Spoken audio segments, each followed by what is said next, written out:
Before this video starts, I would like to thank all of you who watched the Hattie video.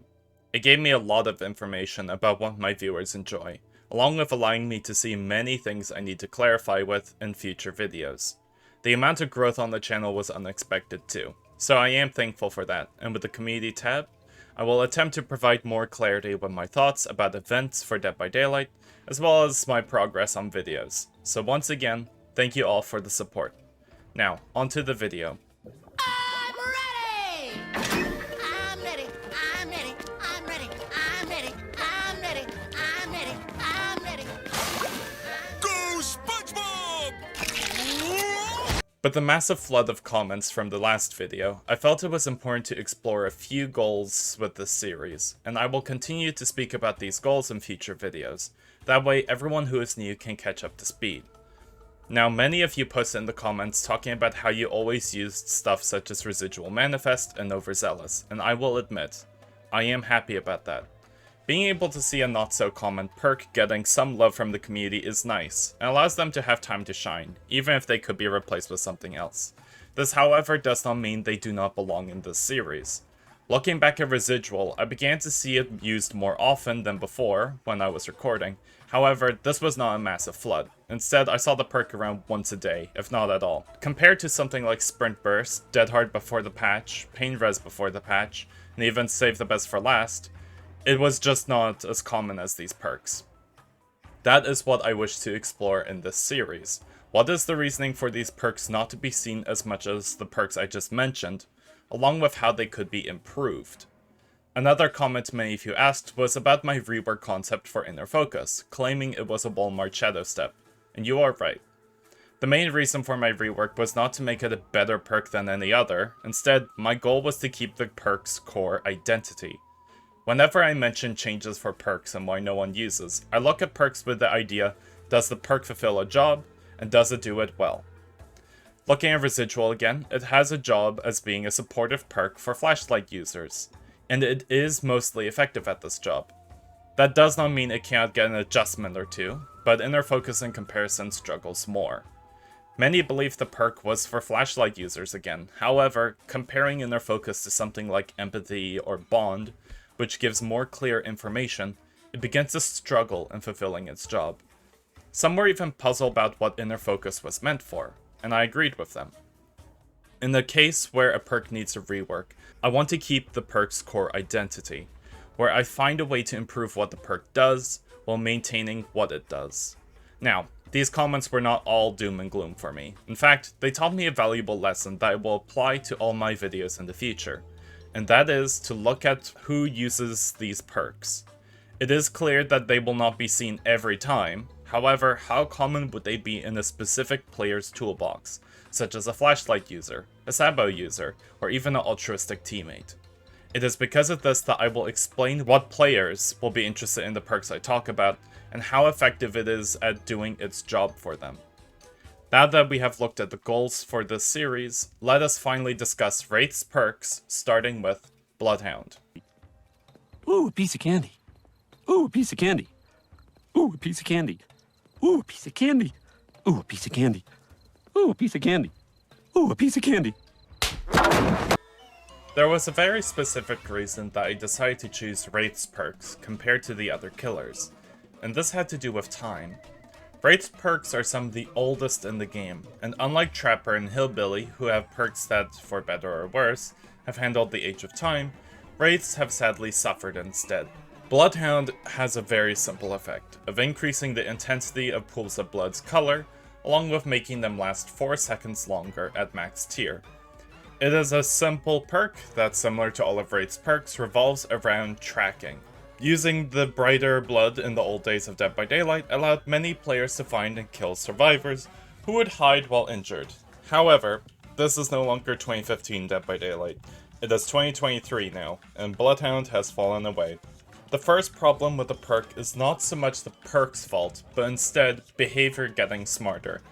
And that has to do with color blindness options. The big reason that Bloodhound was used by some players was because of color blindness, and I did ask several colorblind players, and they admitted to using the perk to find players. This, however, seems like a lazy option from behavior. having a perk that solves an issue players have. And don't worry, we will get to another perk like that. However, it was an older time, so behavior were excused for the most part. Now that a basic colorblind option exists in the settings for players, they no longer need to waste a perk slot to see where survivors go. And if you wonder what the big deal is, I urge you to play on the Shattered Square. This map is so red and so cluttered that even non-colorblind players can be excused for losing survivors on this map. Somehow, behavior created a colorblind experience for everyone, and it is called Borgo. The second problem with Bloodhound is power creep, and I will use Dead by Daylight concepts as an example, do not worry. Power creep is when new content arrives for the game, while at the same time being stronger than content that already exists in the game, completely replacing it over time. This is mostly a card game concept, with Yu-Gi-Oh! Being a clear example of power creep. However, it does exist in video games too. A good example for Dead by Daylight would be Self-Care, a simple perk that grants the ability to heal yourself. At the beginning of Dead by Daylight's lifespan, Self-Care was amazing, being an effective form of healing and compared to medkits, had unlimited uses. As time passed, however, things began to change. Not only did Self-Care receive nerfs from behavior, but new killer perks and even new killers themselves have sped the game to a point that Self-Care was too slow, and Circle of Healing was truly the nail in the coffin for this perk. Although Self-Care does see some use from players every once in a while, it is a hollow shell of how players used to see the perk. Bloodhound is in a similar way, where behavior moved away from tracking survivors with scratch marks and pools of blood to aura reading.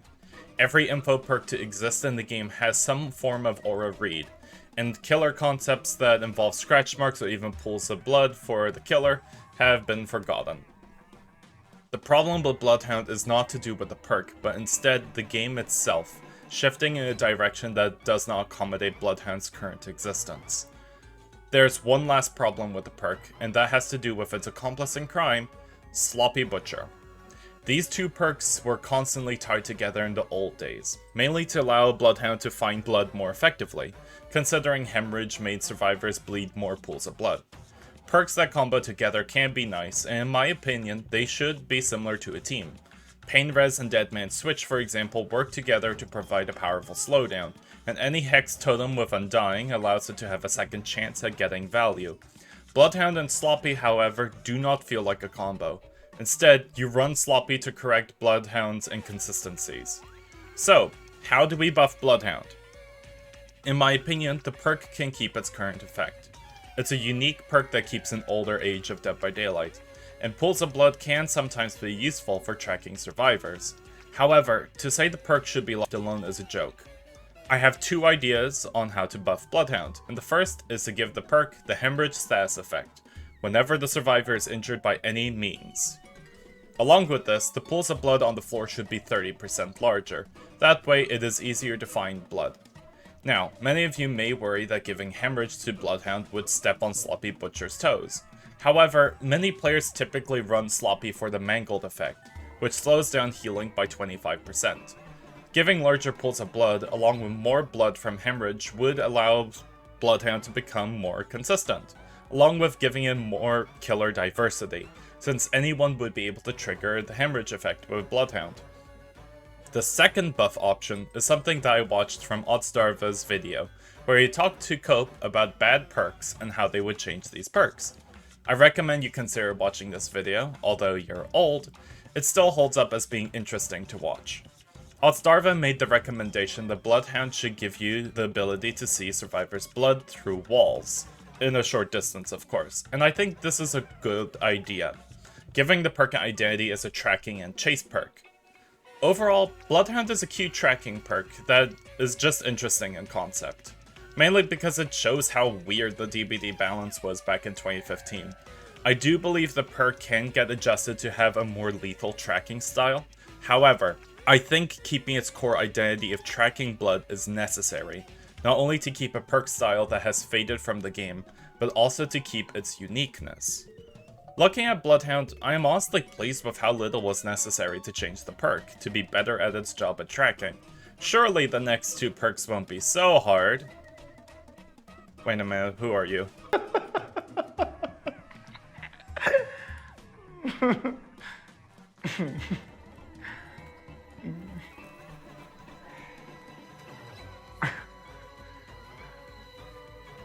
What's so funny? Okay, I gotta get this out of my system. The whole Skull Merchant is Predator meme is incredibly obnoxious, and I didn't find it funny when it was first mentioned, and I still don't find it funny now.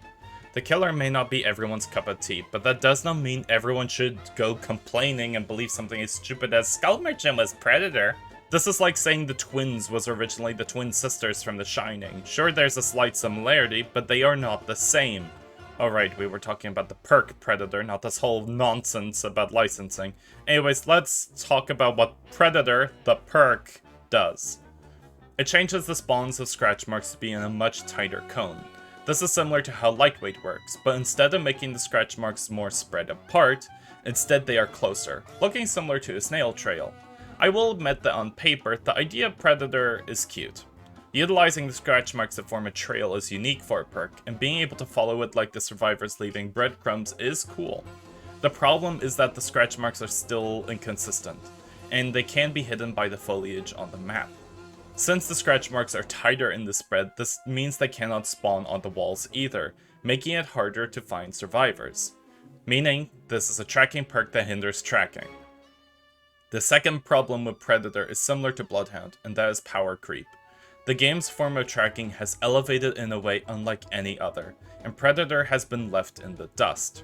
Even Bloodhound in its current state can get more value, because many new survivor perks have been hiding scratch marks more often than pools of blood. The last problem with Predator is that it does not have anything else to help you with.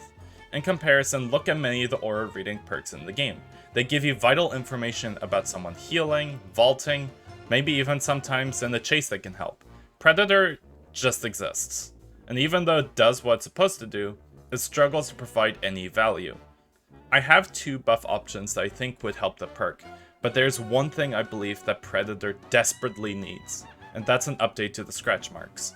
Behavior did this before with Lightweight, where the spacing was more inconsistent, so Behavior can change the scratch marks to be better. With either of the buffs that I mentioned, Predator desperately needs the scratch marks to be updated, allowing them to be seen more clearly. The first buff option that some players in the community have recommended is adding an additional effect, where survivors who start to walk after sprinting leave scratch marks for 5 seconds longer. They would appear like ordinary scratch marks, allowing you to tell the difference. The idea is cute, and it keeps the main goal of the perk, being a scratch mark manipulating perk, but I do not think it would change too much. The second buff option, however, is one that I think would make the perk rather interesting, not only keeping its identity as a scratch mark perk, but also making it a lethal chase perk. Along with its base effect, whenever a killer runs over scratch marks from one survivor for 8 seconds, you can see the aura of that respective survivor for 3 seconds. One of my favorite playstyles on killer has to be hit and run, where I like to apply pressure to as many survivors as possible, but this leaves me in an odd spot when it comes to aura reads available for me. Most are aura reads that trigger when you are far away from players, and the few aura chase perks that we have, such as I'm All Ears and Floods of Rage, are great, but they come with their own flaws. I think giving Predator a minigame where you have to actively walk on the scratch marks to see your target is cool. Plus, with a thinner trail, you would need to be a lot more tighter in how you move to gain its effect. Sadly, unlike Bloodhound, which has a few flaws, which can be fixed by some consistency changes, Predator is more tricky. It has to maintain its identity of scratch marks, along with being a tracking perk, so attempting to modernize the perk and improve it will be a difficult challenge, but a welcome one. I do recommend to Behavior, however, that the scratch marks need to be updated with Predator, allowing them to spawn on the walls so they are not completely blocked by the grass and the plants. Okay, now that we have explored these two perks, it's time to talk about the last one. Uh-oh, it's Sandy. There's one thing I need to make clear immediately, because I promise all of you, there will be comments on this video claiming to be Shadowborn users and they will flame me for how I harmed their precious child. I think Shadowborn overall is fine. It does not need any changes at all. In fact, Behavior can pretty much leave the perk alone for the rest of the time. I'm sure there will still be a cult following for Shadowborn. Now that I've made that clear, I need to get back to what I said about Bloodhound. I do not like when behavior releases perks to solve problems that players have. I think this is boring and it removes options for the player base, and I do not mean problems like tunneling or gen rushing, I mean player problems IRL. Colorblindness, hard of hearing players, and even players who get motion sickness struggle to play this game already, and are forced to run certain perks just to perform as well as everyone else. When Spine Chill got nerfed, there was a massive amount of backlash from players who had trouble hearing, because their only way to view when the killer terror radius was near was removed. Behavior did go back a little on Spine Chill, but they also stated options were coming to the game, and now we have a visual terror radius. And that's great! Shadowborn is another example of this old philosophy. The perk simply increases your field of view, or FOV, by 15, and that is nice for many players. The perk has a cult following purely because of how different the perk is compared to others in the game, but it follows the philosophy of all DBD that I disagree with. Dead by Daylight is almost 7 years old. It has yet to give players a FOV slider in the settings, which is rather unacceptable. You may notice when I talk about certain killers in future videos that I will be playing someone else, specifically Hillbilly and Oni. I am one of many players who get motion sick, but it's more of a selective motion sickness. I can play Spirit just fine, same with Wesker, Nurse, Blight is easy enough, and I hardly play Demo but I'm fine with him too. It is only Oni, Wraith, and Billy who make me sick, and I can understand it with Billy with his constant limp, but Wraith and Oni are mysteries to me. I just find it rather silly that you need to run a perk just to play a killer you want to enjoy, but without it you are getting sick just from their FOV. So, how do we fix the problem? Recommending a FOV slider going from 0 to 10 is a smart move, not only to prevent the killer from cheating the FOV with modern abuse, but going to 10 is honestly enough, at least for me personally. This leaves a massive issue however, and that is Shadowborn itself. If we were to add a FOV slider, we cannot keep Shadowborn the way it is, and that would mean we need to rework Shadowborn. The problem is, what do we do with this perk? The perk does not have an identity we can use immediately like Inner Focus, and the name Shadowborn, although cool, does not provide any help with what it should do. I really struggled thinking about a rework on this perk, and after the whole eruption incident, I was not in the mood to go back to Michaela for help, since we are only recovering from that fiasco. Then it hit me. There's another perk in the game with a similar name to Shadowborn, so maybe it could inspire me. This is Lightborn. It has a massive discussion at least once a year over if it is overpowered or underpowered. Hint, it's underpowered, but its effect is rather interesting. Whenever you were to be blinded by any means, the blind is ignored, and you see the survivor's aura for 6 seconds. It's a simple perk that goes with its name, making the killer immune to light. But we don't have anything that forces darkness on the killer or makes them immune to the dark. Or do we? The Dredge is a killer who places the map in complete darkness, and now I believe you are starting to see a plan forming. This is what I would do to rework Shadowborn. Along with the FOV slider being added to the settings, Shadowborn would have a new effect. Whenever you start a chase with a survivor, a white glow is placed onto them, similar to what Dredge sees during Nightfall, and this aura persists after the chase for 3 seconds.